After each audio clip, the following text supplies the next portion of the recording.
आइए दोस्तों, आज हम जानते हैं कि मिनोक्सिडिल प्लस फिनेस्ट्रेट या मिनोक्सिडिल प्लस एमिनेक्सिल या कोई भी आप मिनोक्सिडिल प्लस कॉम्बिनेशन यूज़ करते हैं, तो इस आपको किस तरह से आपको मिनोक्सिडिल यूज़ करना है। देखिए दोस्तों, मिनोक्सिडिल यूज़ करने का कुछ प्रोसेस है। आप कैसे भी आप मिनोक्सिडिल यूज़ करेंगे तो इसको आपको उतना अच्छा बेनिफिट नहीं मिलेगा। लेकिन दोस्तों, मैं यही कहूँगा कि मिनोक्सिडिल यूज़ करते समय, यानी आप मान लीजिए कि आप हेयर ऑयल ई भी ले रहे हैं या मिनोक्सिडिल प्लस एमिनेक्सिल, ये है मिनोक्सिडिल प्लस एमिनेक्सिल। और मैं आपको दिखाऊंगा एडोन का भी है मेरे पास, मिनोक्सिडिल प्लस एमिनेक्सिल एडोन का भी है, तो देख सकते हैं ये एडोन एडोन कॉम्बिनेशन प्लस फिनेस्ट्रेट है। लेकिन दोस्तों, ये आपको भी ये वर्क करेगा, लेकिन इसको आपको समझना है किस तरह से आप मिनोक्सिडिल आप यूज़ करें। देखिए दोस्तों, मिनोक्सिडिल यूज़ करने का कुछ तरीका है। चलिए मैं आगे वीडियो में बताता हूँ। अगर आपका हेयर फॉल इस तरह का है, देखिए मैं आपको स्क्रीन में भी आपको शेयर करूँगा किस तरह से आपको मिनोक्सिडिल यूज़ करना है।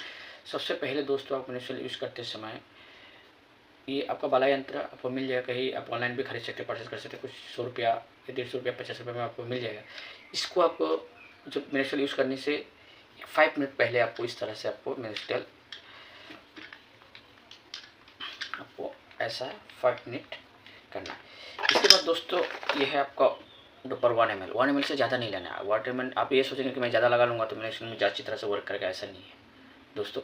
अगर आपको मिनोक्सिडिल यूज़ करना है तो आपको कुछ 1 ml लेना है, और 1 ml ऐसा लीजिए, 1 ml लेके बस जहाँ आपका हेयर नहीं है। लेकिन देखिए रिसेटिंग हेयर लाइन पे इतना ज़्यादा वर्क नहीं करता मिनोक्सिडिल, लेकिन यहाँ आपको अच्छी तरह से इसका वर्क करेगा। इसके बाद आप अपने फिंगर टिप से ऐसा मसाज कर लीजिए, तो क्या होगा, आपका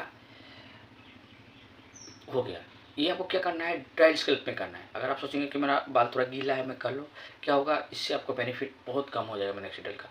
और अगर आप सोचेंगे मैं सुबह नहाने से पहले यूज़ कर लो और इसके बाद नहा लो, तो वर्क नहीं करेगा। मिनोक्सिडिल को 4 से 5 घंटा आपको स्कैल्प में रहना जरूरी है। अगर आप अच्छी तरह से मिनोक्सिडिल यूज़ करेंगे तो आपको बेनिफिट मिलेगा। इसके बाद अगर आप पहले सुबह मॉर्निंग में लगा लिए 1 ml, तो आपको 4 घंटा या 5 घंटे के बाद नहाएं। और कुछ शैम्पू, आपको रोज़ाना शैम्पू नहीं करना है। आप रोज़ाना शैम्पू ना कर, हफ्ते में 2 दिन 3 दिन आपका, जैसे अगर ज़्यादा आपका डैंड्रफ है तो आप शैम्पू यूज़ करके, मिनोक्सिडिल यूज़ करने के बाद शैम्पू यूज़ कर सकते हैं।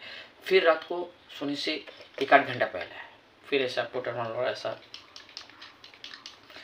ऐसा 5 मिनट कर ले, इसके बाद 1 ml आप ले सकते हैं। मैं ये नहीं कहूँगा कि आप स्प्रे से करें, स्प्रे से इतना ज़्यादा बेनिफिट आपको मिले।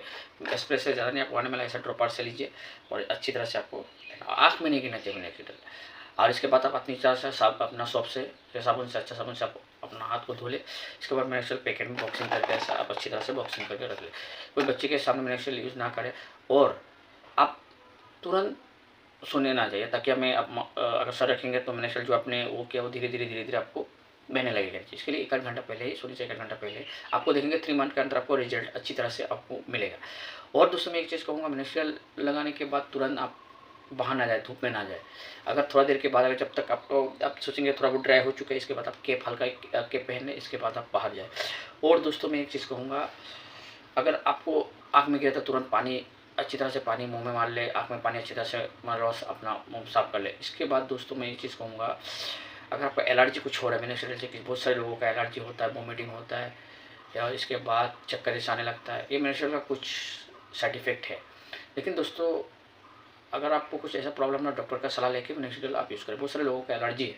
कोई भी मिनोक्सिडिल आप यूज़ करने से पहले आप हमेशा स्किन में ऐसे थोड़ा लेके ऐसा कर लीजिए। अगर आपको यह स्कैल्प में अगर खुजली वगैरह होता है तो मिनोक्सिडिल आप स्कैल्प में ना लगाए, डॉक्टर का सलाह लेके। क्योंकि डॉक्टर आपको कुछ मिनोक्सिडिल लगाने से पहले कुछ ऐसा कुछ लिक्विड देंगे जो जैसे आपको खुजली वगैरह इचिंग वगैरह नहीं होगा। इसके बाद आप मिनोक्सिडिल भी यूज़ कर सकते हैं। लेकिन दोस्तों, मिनोक्सिडिल का फ़ायदा भी है, नुकसान भी है। अगर मिनोक्सिडिल आप लंबे समय तक यूज़ कर रहे हैं कोई भी एक ब्रांड का, तो क्या होता है, धीरे से इसका असर थोड़ा बहुत कम होने लगता है दोस्तों। और अगर रिजल्ट के लिए आपको बेस्ट, आपको 2 टाइम यूज़ करना है और आपको रिजल्ट दिखाई देगा, 3 मंथ के अंदर आपको रिजल्ट दिखाई देगा। लेकिन दोस्तों, और एक चीज़ मैं कहना चाहूँगा, अगर मिनोक्सिडिल आप छोड़ देते हैं, देखिए अब मैंने 3 महीना यूज़ किया, फिर मैंने छोड़ दिया, तो क्या होगा, मिनोक्सिडिल का एक प्रॉब्लम है कि आप जब छोड़ेंगे तो आपका जो बाल, जो पतला बाल जो मोटा हुआ है वो धीरे धीरे फिर से पतला होने लगेगा। इसके बाद धीरे धीरे बाल झड़ना फिर से स्टार्ट हो जाएगा। मिनोक्सिडिल आप और काफ़ी लंबे समय तक, मैं तो काफ़ी लंबे समय से यूज़ कर रहा हूँ, लेकिन कुछ अलग अलग ब्रांड का भी यूज़ करता हूँ, कॉम्बिनेशन यूज़ करता हूँ। लेकिन आपको मेंटेन करना है। और कुछ डीएसटी ब्लॉकर भी है, जिन जिन लोगों का डीएसटी हार्मोन की इशू से बाल झड़ रहा है। हालांकि बहुत सारा कारणों में से हमारा बाल, बहुत सारा रीजन से हमारा बाल झड़ता है। जैसे आपको अच्छी तरह से आप डाइट मेंटेन नहीं करना, आप अच्छी तरह से खाना नहीं खाते, अच्छी तरह से एक्सरसाइज नहीं करते, अच्छी तरह से 7 से 8 घंटा आप नहीं सोते, ज़्यादा स्ट्रेस लेते, या आपको फैमिली में कोई आपका हेयर फॉल प्रॉब्लम है, इसकी वजह से भी आपका हेयर फॉल होता है। लेकिन आप मेंटेन के तौर पर नेचुरल यूज़ काफ़ी लंबे समय तक यूज़ कर सकते हैं। लेकिन दोस्तों, अगर इसके साथ आपको अच्छी तरह से डाइट भी मेंटेन करना है, खाना अच्छी तरह से खाना है, और जो भी खाने का कुछ तरीका है, जब बाहर का कोई भी चीज़ आप खाना खा लेंगे, या कुछ एसिडिटी, या बाहर का कोई भी ऐसा खाना जो आपको ज़्यादा गैस बनता है, एसिडिटी बनता है, इसकी वजह से भी आपका हेयर फॉल होता है। लेकिन दोस्तों, और एक चीज़ कहूँगा आपको, डॉक्टर भी विटामिन ई, विटामिन डी बहुत सारे ऐसे सलाह देते हैं कि आप टैबलेट के तौर पर, और जैसे आपको फिनास्टेट हो या फिनपीस, या इसके बाद डोडास्टार टैबलेट देते हैं, वो डॉक्टर ही प्रेस्क्राइब देते हैं। मैं अपनी तरफ से कोई भी टैबलेट का सलाह नहीं दूंगा, क्योंकि आपका कुछ कैसा आपका लाइफ स्टाइल है, और कैसा आपका शरीर में किस चीज़ की कमी है, वो क्या होता है आपको समझना है कि आप कोई भी डॉक्टर का सलाह लेके आप टैबलेट यूज़ करें। और मैं तो मिनिस्ट्रल यूज़ कर रहा हूँ, मुझे भी डॉक्टर ने दिया था, फिनपेसिया दिया था, और डस्टा 0.5 mg हफ्ते में 2 दिन यूज़ करने के लिए, खाने के लिए दिया था। मिनिस्ट्रल जो फिनास्टेट है टॉपिकली भी आप यूज़ कर सकते, डॉक्टर देते, और आपको ऑरेलिया भी देते हैं। मिनिस्ट्रल कुछ टैबलेट्स भी आता है, लेकिन मैं टैबलेट की तरफ नहीं जाऊँगा।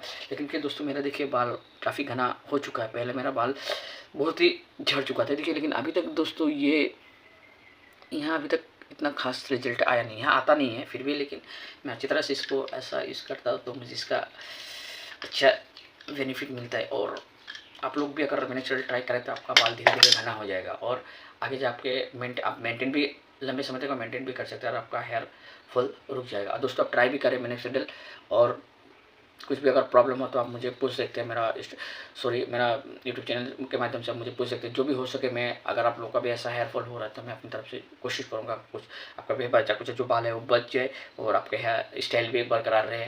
Thank you.